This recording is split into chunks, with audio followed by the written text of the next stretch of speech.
What's going on, everybody? This is ODC, that's me, and I'm back with another action figure review. This is my review of the DC Universe Classics Wave 17, also known as the Anti-Monitor Wave, or Anti-Monitor Wave, Indigo Lantern, the Atom figure. And the Atom looks really nice, I think. There's a lot of sculpting going on here, and some pretty nice paint apps. Everything, I mean, is pretty clean. I don't see any bleeding or anything going on with him. I'm going to try and make this review as fast as possible, so let me set him aside real quick, and we'll get to his packaging.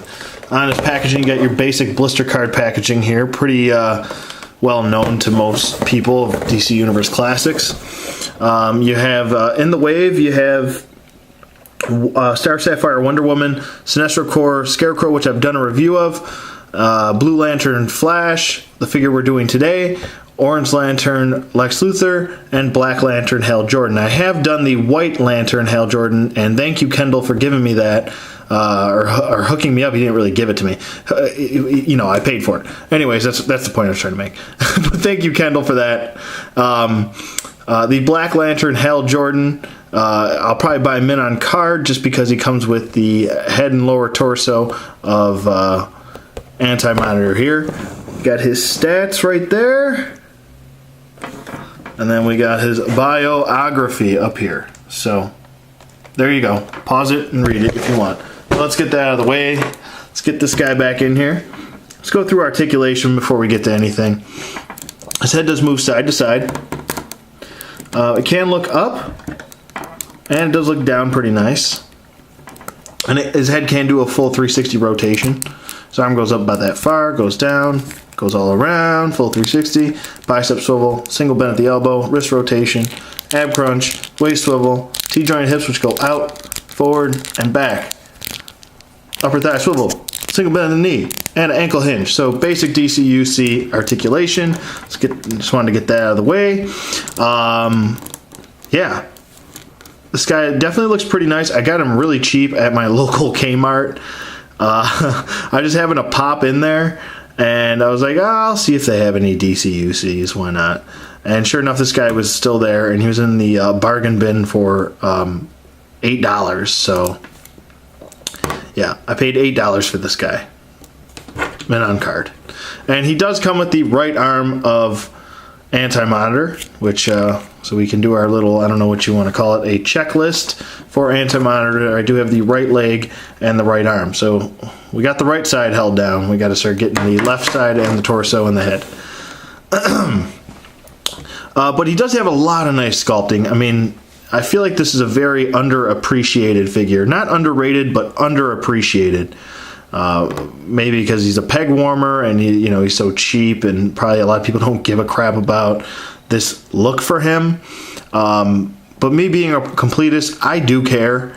I still, I try to do a fair review for every action figure, even the ones I don't like and I own. He does come with his staff also. I don't know too much. I haven't read Blackest Night, so I don't really know too much about this look for him. But it still doesn't take away from the appreciation of a very well-crafted figure. And here's his staff. It's kind of like a purple/blue color, if you want to call it that. He pretty much has that scheme going throughout his costume here. His ring is also on his finger here, and it's sculpted.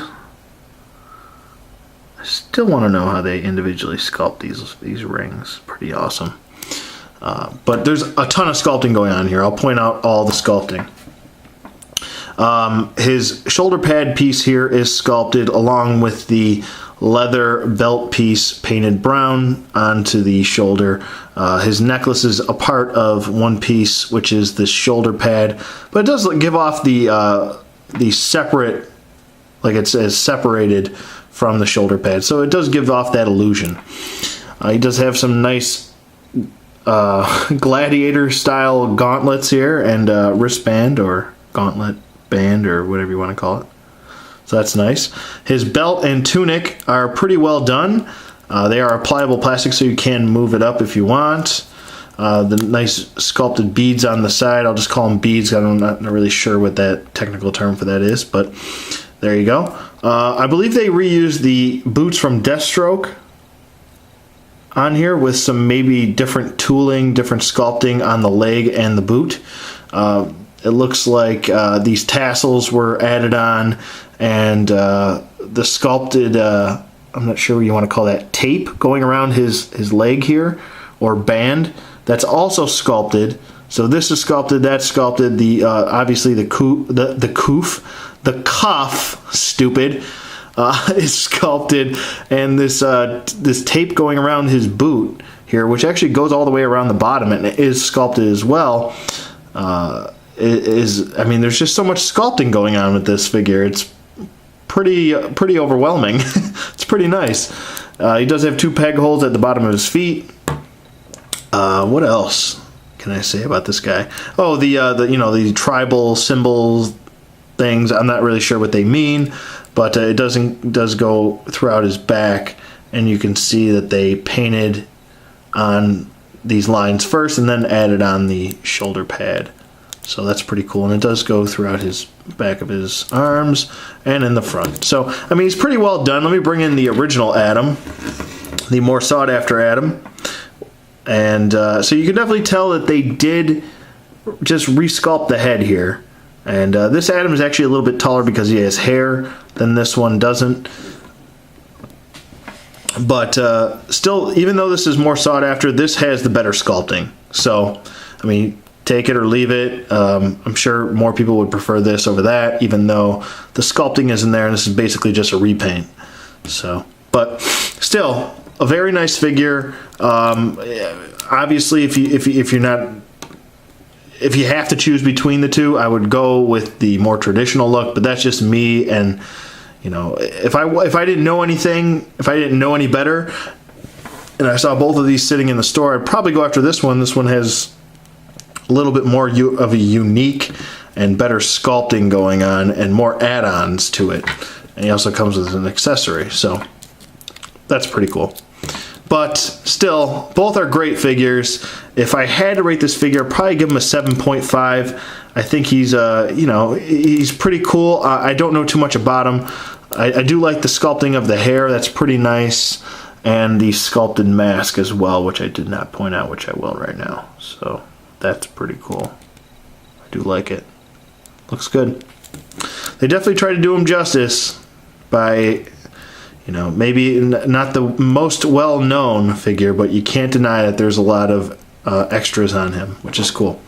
And it was a twofer, so got the arm, check that off, and the figure, check that off, and I got him for a really good price. So definitely, I wouldn't spend a lot of money on this guy picking him up.